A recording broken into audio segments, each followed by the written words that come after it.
have a fat thumb though. No, my thumb's fine, thank you, but what did you write on your hand? Nothing. Well, I saw there was a lot of things. What was it? A lot of things. Are they questions? No. Are you secretly hiding questions? Celebrity interviews can usually be pretty boring unless you're a fan of the celebrity being interviewed. But of course, there are some awful celebrity interviews that take place that are so bad, they're unforgettable. Well, that is until an even worse one comes along. And since so many interviews take place these days, oh boy, are there some cringy ones. Because obviously celebrities aren't on their A games all the time. That's why today on the channel, I'm gonna be listing the top 10 cringy celebrity interviews you probably forgot about. I'm Mackenzie, you're watching InformOverload, and let's get into the cringe. Starting off at number 10, we have Vin Diesel. When did this turn into Beautiful World? When did this turn into the most gorgeous girl in Brazil?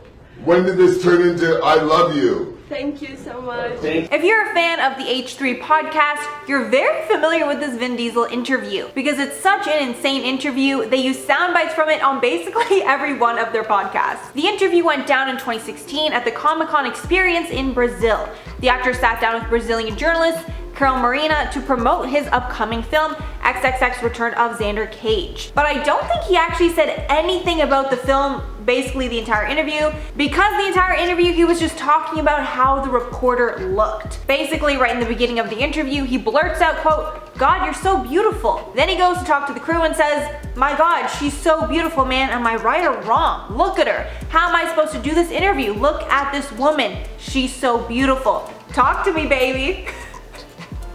And trust me, that's literally the tip of the iceberg. It's like a 6-minute long interview. Marina talked about the experience in a YouTube video where she said she didn't know how to react to his advances, so she just basically laughed the entire time. And the fact that he was in a relationship at the time just made it even cringier and worse. Ugh. And at number 9, Dakota Johnson. You all should already know about this cultural reset because I honestly think this interview going south somewhat started the entire downfall of Ellen. Because honestly, until that incident, I had no idea so many people secretly hated her. The interview kicks off with Ellen asking about Dakota's 30th birthday party, with Ellen asking how the party was because she wasn't invited. Without a second thought, Johnson claps back, quote, "Actually no, that's not the truth, Ellen." Then going on to say how she made a point to invite Ellen after Ellen gave her a lot of for not inviting her the year before, with Dakota adding, quote, "Ask everybody, ask Jonathan, your producer." Then Ellen's producer confirmed that she actually was invited, with Ellen responding, quote, "Why didn't I go?" "Oh yeah, I had that thing, that party. It was probably Malibu. That's too far for me to go." The interview was even worse when Ellen started talking about Tig Notaro performing at the party, with Dakota saying Tig is her favorite comedian, which wasn't taken well by Ellen, and things got even more awkward. And seriously, if you can make it through the entire interview without cringing, you deserve some sort of award. And at number 8, Ben Affleck. This one isn't cringy as much as just really creepy. During a Ben Affleck interview in 2004 with French-Canadian reporter Anne-Marie Loki, where he was promoting his new movie, Jersey Girl, he was acting, gross. That's honestly the best way to put it. At one point talking about the cleavage of the interviewer and asking why she covered up for him in this interview when, quote, "Her tits are usually out." Yikes. Saying that people would, quote, "like the show better if you were topless," and, quote, "You usually show a lot more cleavage than this." There was also this really strange moment where they're like cuddling on a couch and he keeps saying really creepy stuff. You can tell the interviewer is pretty uncomfortable with the whole thing. Although when the interview started going viral again years later, she defended Affleck's actions, saying that people were taking the whole thing out of context and it was all staged. But considering the reaction to the interview was horrible, rightfully so, whoever made that decision cost him a lot of good PR. And at number 7, Steve-O. The jackass prankster and wild child Steve-O definitely lived up to his jackass reputation on Comedy Central's Too Late with Adam Carolla. And as we know, tons of celebrities will take the edge off with a drink before a late night interview. But Steve-O took it way too far and was obliterated on camera. It's hard to sum up what exactly happened in the interview because just so much happened. But right as Steve-O came out, he was slurring his words and having a hard time walking straight. Then later on, he actually tried to physically tackle Carolla, while Carolla has to fight him off. Then Steve-O broke a glass table with his foot, cutting his foot in the process. And because Carolla couldn't get Steve-O under control, he ended up being escorted out by security. And at number 6, Quentin Tarantino. There were a lot of mixed reactions to Quentin Tarantino's Once Upon a Time in Hollywood, with critics bringing up its regressive theme. One reporter took this even further when they asked Tarantino about Margot Robbie's character, Sharon Tate's lack of lines in the movie. framing it as a question based on gender. But Tarantino did not like that assertion, with him responding back to the question, quote, "Well, I just reject your hypothesis." Margot Robbie then tried to diffuse the tension by adding, quote, "I always look at the character and what the character is supposed to serve in the story. I think the moments that I got on screen gave an opportunity to honor Sharon and the likeness.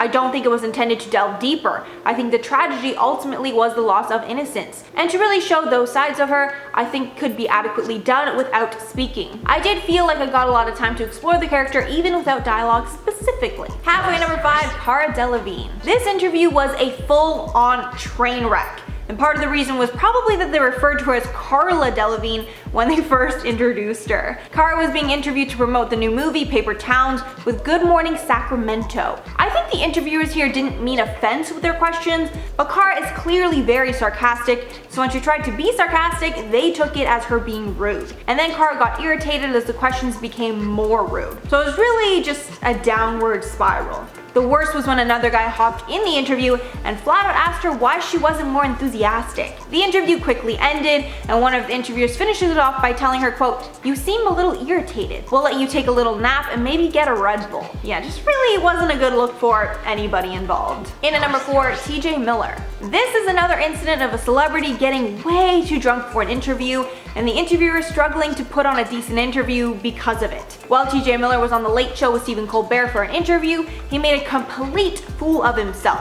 It starts off bad with Miller talking about how Colbert is his wife's favorite comedian and making things unnecessarily awkward when he says that she loves him even more as a comedian than Miller himself. Yikes. Then they talked about his terrible acceptance speech at the Critics' Choice Awards, and then TJ randomly pulls an egg out of his suit and just smashes it on his face, saying as he did it, quote, "Egg on my face, right?" The interview finished off with Miller touching Colbert with his creepy, skeleton hands. People in the comments thought Colbert was actually mad because of the interview, but I think he was more so just trying to keep things under control. You know, it's TV. Then at number 3, Charlie Sheen. Do you guys remember Charlie Sheen's winning era? I completely forgot until now, and all that cringe is coming right back. This whole interview was pretty combative from both sides, with the interviewer trying to get straight answers out of Sheen while he just kind of rambled on. The interview was in 2011 with Good Morning America, and right off the tip when the interviewer asked if Charlie is bipolar, he clapped back that he wasn't bipolar, but rather bi-winning. Then when the interviewer asked when the last time Charlie used drugs was, he responded that, quote, "I've been banging 7-gram rocks and finishing them because that's how I roll," adding that he blinked and cured his brain. Then when talking about how he's sober now, he compared his partying days to Frank Sinatra and Mick Jagger, but saying that he outpaced them and made them, quote, "just look like droopy-eyed, armless children." The interview finished off with the reporter saying that Charlie had passed the drug test before he did that interview. I don't know what that all means, but it means something. And at number 2, the Kardashians. This interview is probably one of the best things that I have ever seen, and I already know you've seen this interview as a meme even if you don't think that you have. While Barbara Walters was interviewing the Kardashian family as part of her 10 Most Fascinating People 2011 special, she just really said what we were all thinking. While talking with the family, she asked, quote, "You don't act, you don't sing, you don't dance, you don't have any talent." And the Kardashians definitely did not disagree that they don't have talent, but Khloe did kind of clap back saying, quote, "But we're still entertaining people." And this interview was actually highly scrutinized, as when Walters said the Kardashians would be featured in the interviews, she said she's never heard more anger and dismay than when she had the Kardashians on, even saying that she had the cast of Jersey Shore on and no one really cared. Let me know below, who's worse, Jersey Shore or the Kardashians? It's a pretty tight race. And finally, number 1, Jesse Eisenberg. Comedian Carrot Top? Yes, horrible. Well, you were like the Carrot Top of interviewers. Yeah. Ooh. Yeah. No, it's a good thing. It's I'm a gonna good go thing. cry now. No, don't cry now. Cry after the interview's over. Because otherwise I'll look like I'm responsible for it. I don't know if this was cringy, awkward, or just some terrible flirting, but Jesse Eisenberg did an interview with Romina Puga in 2013 when he was promoting his film Now You See Me. And throughout the whole interview, he basically is just putting down the reporter and being pretty darn sassy. It starts when she asks a question about Morgan Freeman and just calls him Freeman, with Eisenberg responding, quote, "Just Freeman? Like you're on a baseball team?" I didn't really get that one, what else is she supposed to call him? I guess his full name would have definitely been better. Then when trying to do a trick, he points out that she has a lot written on her hand. We're assuming notes for the interview. Then he starts talking about how Carrot Top is an awful comedian. then saying that she's the carrot top of interviewers. She responded jokingly saying that she was gonna cry. Then he told her to wait till after the interview to cry, because then he'd be responsible. If you saw this one, let me know what you think about it below. I'm really confused on where to take it. Was it rude? Was it flirty? Because there was some kind of flirtatious tensions, but definitely cringy, that is for sure. Guys, let me know what you think of this list. Let me know who you thought was the worst. For me, it's for sure Vin Diesel. Like, the level of uncomfort I felt for that interviewer is just indescribable. But before I head out, I'm gonna shout out some comments for my video on Jake Paul. LL said, Jake Paul's enemy is Jake Paul himself.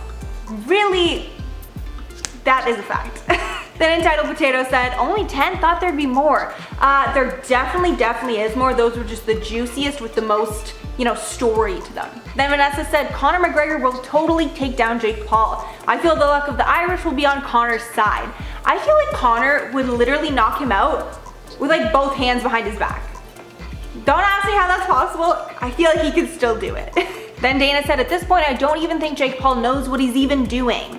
I couldn't agree more. I think he doesn't know exactly what he's doing, but that what he's done so far has kind of worked. So he's just like ramping it up and being more controversial than ever to stay relevant, I guess. I mean, unfortunately, it's kind of working, but hopefully not for long. All right, guys, that's all for the video today. Thanks so much for sticking around. If you made it all the way here, if you liked the channel and you want to see some more, make sure to like the video below and subscribe to our channel.